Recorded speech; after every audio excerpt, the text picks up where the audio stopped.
Hit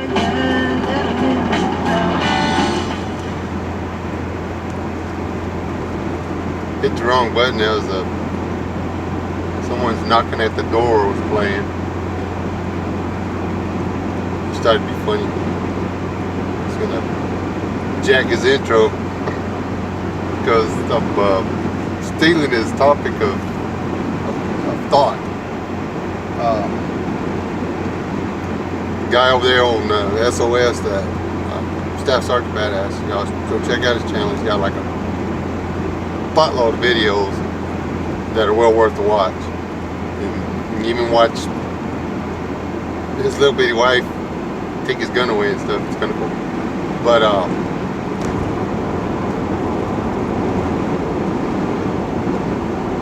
he said somebody had sent him an email and asked him what can you do to survive, or what they could do to survive.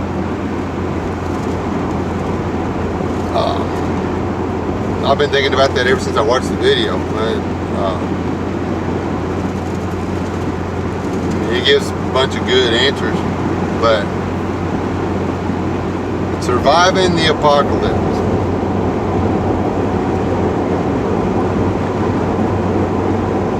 At least half of surviving the initial event, doesn't matter how well prepared you are or not, at least half of it is going to be luck. That's my opinion. You may be able to shave that down a little bit, maybe make it 60-40 in your favor. But stuff happens. Sometimes things don't land where they're supposed to, and anyways. So we've got, what can you do to survive after the initial whatever collapse, nuclear war, meteor out from outer space, giant volcano, actual physical pole shift where north and south trade places or whatever, or don't trade places, go wind up where east and west was. Next thing you know, we got a planet wobbling all over the place. There's gonna be a lot of water up here where I'm at. I bought my property on top of the hill, just saying.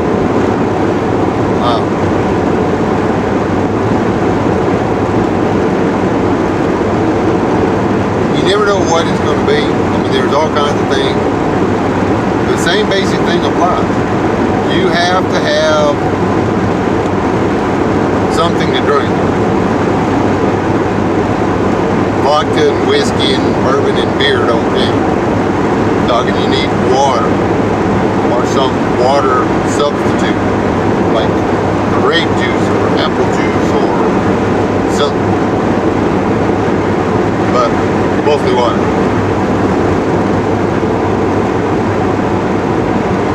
You need some food. Shelter's available. I mean, even if it's nothing more than a rock or falling down log or a couple of dead neighbors, you can find shelter.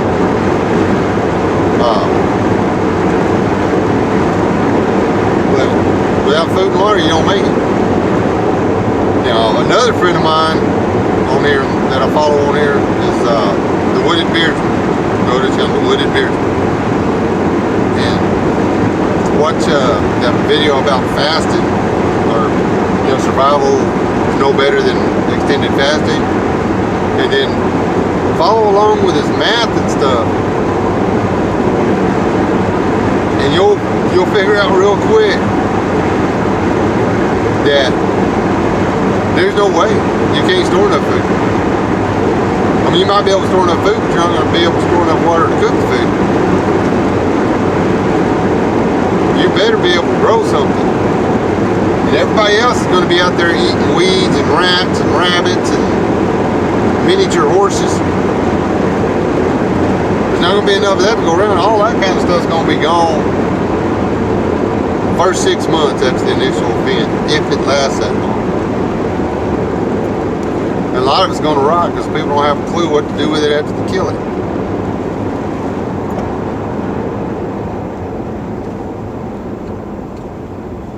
There's so many ways of curing food, and people don't know any of them. You know, bacteria won't grow for the most part. Won't grow in sugar. Sugar will kill it deader than a hammer.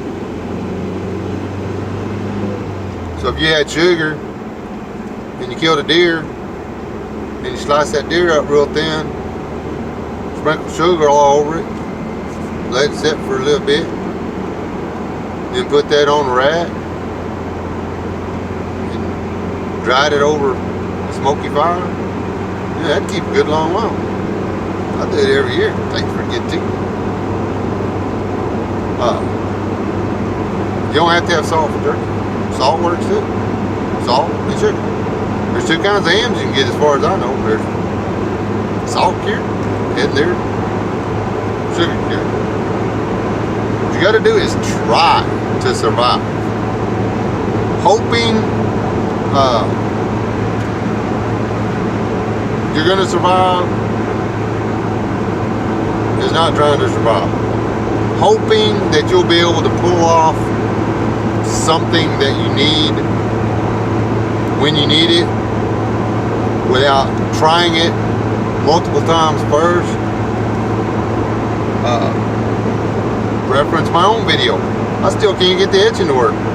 It's simple. I watch other people. Everybody's doing it. I can't do it. I should show you on my garden.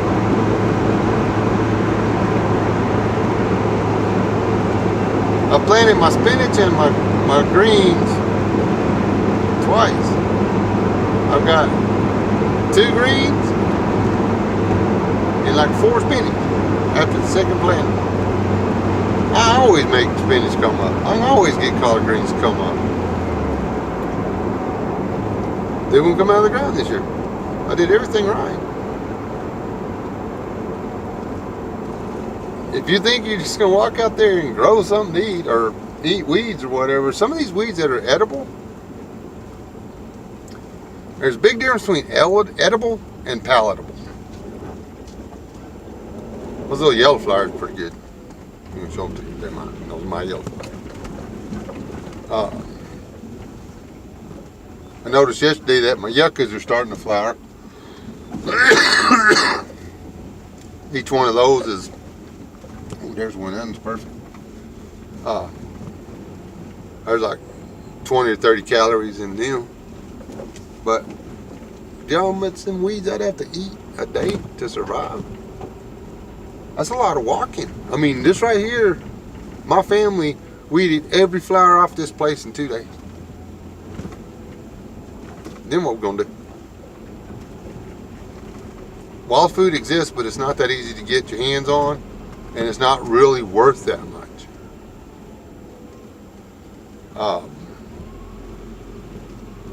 Yeah, if you want to survive a large catastrophic event,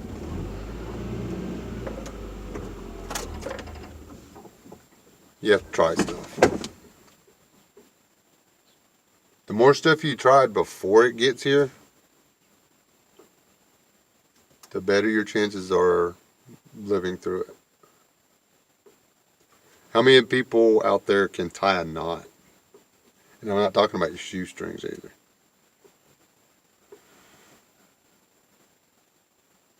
I've met people, I've been camping with dudes that were coming on to their 40s, and I had to tie all the knots. And these are guys that hunt all the time.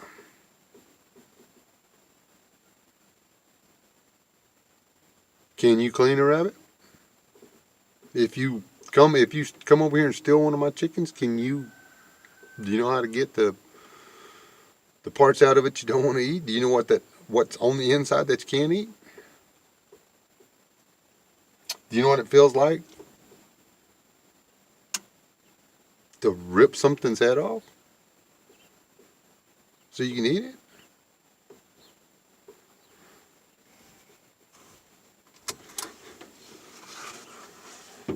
Y'all don't have to explain to your wife why 2 of the baby chickens are out of that fence either.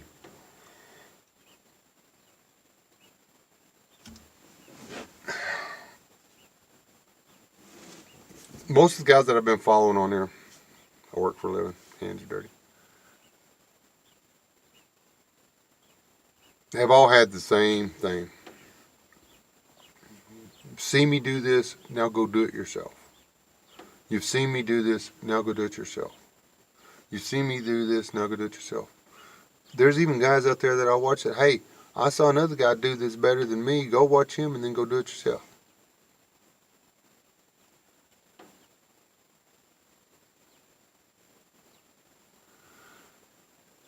You have to do it. You have to have done it. That bow drill thing, I finally broke down and got a cordless drill and whittled my stick down and put it in a cordless drill. Still took 30 minutes to get an ember. 30 minutes. I was inside my shop. It's not just whether or not you got a stick or two and a piece of string. It's whether or not you got the right kind of stick. What kind of sticks in your part of the world do you need to use? I'm going to try it again because I found out there's better sticks than the ones I was using. That's all I did. I didn't know enough about it. I hadn't tried it enough. I didn't know which sticks I could and couldn't use.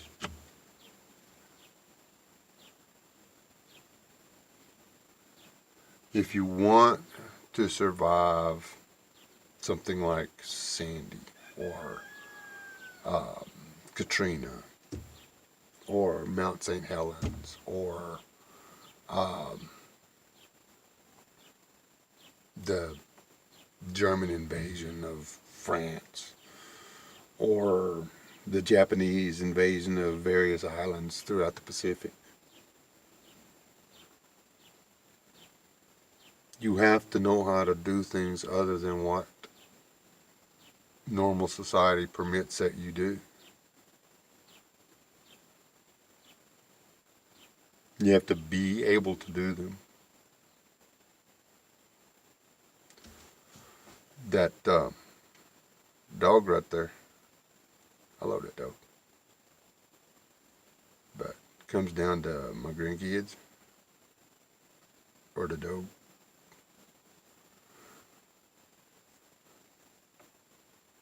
It's going to suck the whole time. And I'm going to try real hard to make sure it don't come to that. That's what you're looking at. It ain't nothing going to be easy about it. I mean, that's why they call it the apocalypse, okay?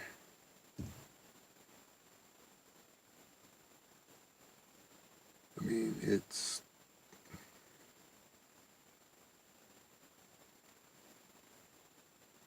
there's going to be enough suck to embrace, trust me.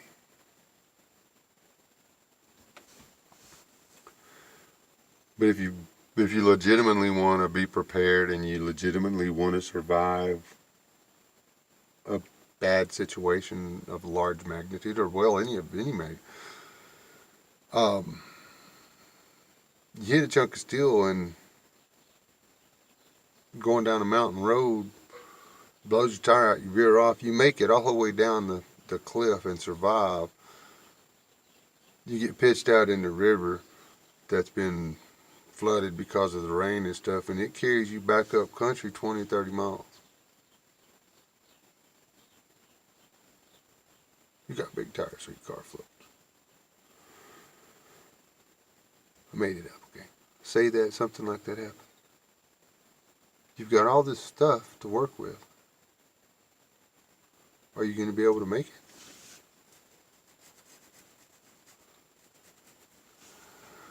Remember, it's raining. Ain't no cloud, or there's clouds all over the place. You can't see the night sky. You can't see the day sky. Nothing. Just cloudy and dark. You're stuck there until somebody comes to you, or until the entire situation changes. Could you make it?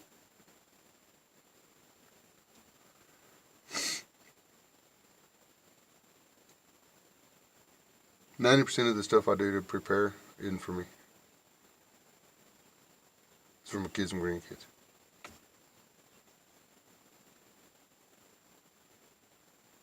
That's what I'm doing.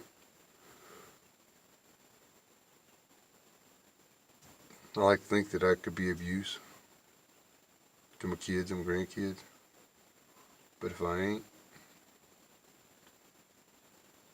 then trust me, I'll be the one left behind, whether they want to or not.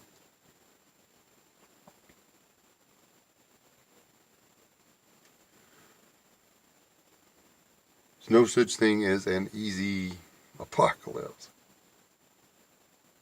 Have you ever tried them bunkers or whatever people planning on spending 2, 3, 4, 5, 6 months in? Turn the electricity off. Seriously, go flip the breaker. Put some aluminum foil or something over your windows. Call the police, tell them what you're doing so they don't bust down your door think you're making meth. In one bedroom. One bedroom. No bath, not with a bathroom. I mean, you get no electricity, nothing. Stay in there for 2 weeks. Yeah, that's right. You crap in the bucket in the corner. You eat only what you can eat, preparing that deal. You ain't gonna get to run your stove you're so proud of. You're in a bunker. You don't want the air from out there in here any more than you have to. You can't burn up all your air running your fire. Would be very prudent, would it?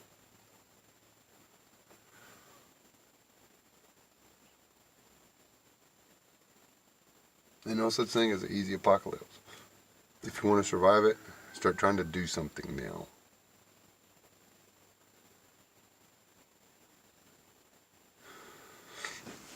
I've made arrows out of sticks that I didn't think would ever fly straight. I have made arrowheads out of some pretty funny stuff. I have learned to drill a hole in the board that I'm working with another stick. And a little bit of sand.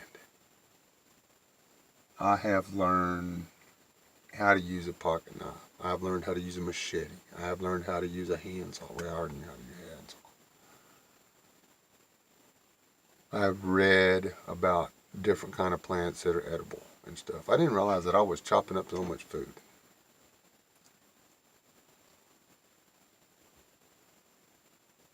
Read as much as I could about the stuff out there that'd kill me dead or hammer.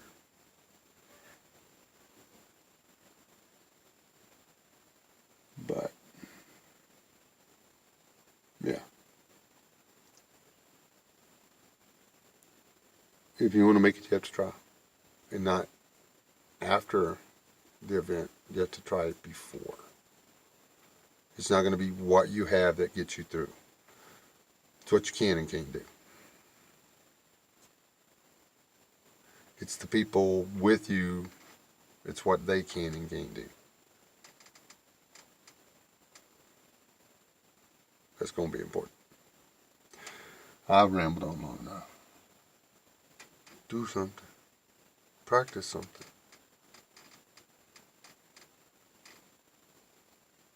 I mean, if all you got to offer is telling really good ghost stories and such, it's going to be important to practice doing it. Don't just think you can. Because not everybody's going to be all, what do you call it, road warrior. Let's all talk just as nasty as we can to each other the whole time we're doing everything. You better be able to be civilized. That's something else you're gonna have to be able to be civilized and barbaric all in the same moment. You be able to do that? Yeah. That's it. Yeah. Don't starve to death. Don't become no cannibal. It's just not cool. So, getting into my food sources.